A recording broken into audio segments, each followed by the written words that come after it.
Bem, o nosso grupo vai falar sobre o processo inflacionário da década de 80 e as metas econômicas para combatê-la. A partir de 1973, a taxa inflacionária entrou em um grande descontrole, e os motivos principais para que isso acontecesse foram os seguintes: choque do petróleo, choque das taxas de juros internacionais, choques agrícolas e alterações cambiais. Com isso, durante toda a década de 80 e parte da década de 90, um dos maiores problemas que os governantes enfrentaram foi o grande descontrole inflacionário. E para combater isso, cerca de 6 planos econômicos foram introduzidos dentro da nossa economia. Eles são os seguintes: em 1986 surgiu o Plano Cruzado, logo em seguida, em 1987, o Plano Bresser, em 1989, o Plano Verão, em 1990, o primeiro Plano Collor, conhecido como Plano Collor I, em 1991, o Plano Collor II e em 1994, por fim, o Plano Real, que até hoje está em nossa economia. No início da década de 80, a nossa economia estava em recessão, mas mesmo assim a inflação insistia a subir em níveis descontrolados e assustadores. No início da nova república, o índice da inflação chegou aos 200% ao ano. Com isso, começaram a colocar em prática o método do choque heterodoxo, onde insistia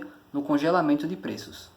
Após a morte do então presidente Tancredo Neves, o Brasil vivia um caos com grandes inflações, eleições e escassez de alguns produtos. Então, no ano de 1986, durante o governo do Sarney, foi criado o Plano Cruzado para restaurar a economia. As medidas tomadas por esses planos foram a troca da moeda de cruzeiro para o cruzado, seguida da sua valorização, congelamento dos preços em todo o varejo, antecipação do salário mínimo com o intuito de aumentar o consumo, correção automática do salário para acompanhar a inflação. E mesmo com tudo isso, o plano falhou, já que com o congelamento dos preços, a rentabilidade dos produtos caiu para perto de zero. E a mobilidade de preços fez os produtos ficarem ausentes dos mercados. E foi a época que os consumidores faziam estoque. Além disso, o governo não foi responsável o suficiente para controlar os seus gastos e fez o país perder grandes quantias de reserva internacional. Com o fim do sucesso do Plano Cruzado, alguns problemas devido ao tempo que os preços ficaram congelados apareceram. Sendo assim, um novo plano foi criado, o Plano Bresser. E ele foi criado com o objetivo de conter a inflação que assolava o país. Ou seja, a ideia central nem era de zerar a inflação, e sim de conseguir mantê-la sob controle. A medida tomada pelos planos foram congelamento de preços e salários por 3 meses, desvalorização cambial, aluguéis congelados, e isso até conseguiu obter um êxito recuperando a balança comercial e tendo queda inicial na inflação. Porém, elevou o déficit público e obteve uma queda na produção industrial. O plano durou 6 meses e, assim como os planos anteriores, não atingiu os resultados desejados. Dessa forma, Bresser Pereira deixou o cargo em dezembro de 1987, com uma inflação anual beirando aos 360%.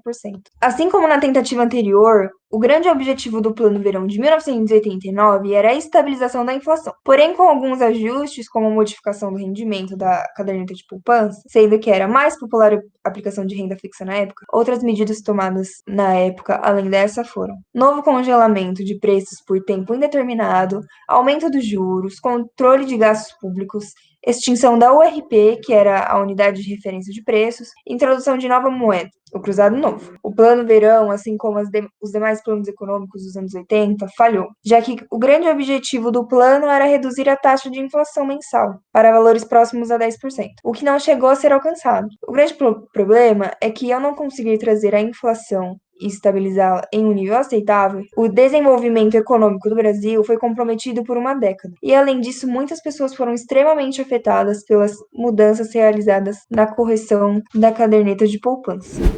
Com o fim do governo Sarney, já em 1990, houve um descontrole nas contas públicas, com um aumento dos déficits operacionais e crescimento do endividamento interno. Isso ocorreu por meio de trabalhos de uma Assembleia Constituinte que foi formada em 1987. O governo de José Sarney também tentou combater a crise e a inflação econômica, mas acabou fracassando. Um dos pontos negativos de seu governo foram os chamados fiscais de Sarney, que denunciavam os estabelecimentos que não cumpriam com os preços indicados aos produtos. Assim, os produtos começaram a sumir dos mercados e a inflação continuou a aumentar. Sarney terminou seu mandato com uma popularidade baixíssima e foi denunciado por estar envolvido em corrupção. O Plano Collor foi um conjunto de reformas econômicas e planos para a estabilização da inflação, criados na presidência de Fernando Collor de Mello, quando foi substituído pelo Plano Real. Lançado em 1990, o plano tomou algumas medidas. Dentre elas foram reforma monetária, reforma administrativa e fiscal, congelamento de preços, mudança de regime cambial, mudança na política comercial. Devido aos maus resultados obtidos pela persistente aceleração inflacionária em 91, o governo tentou um controle com o Plano Collor II.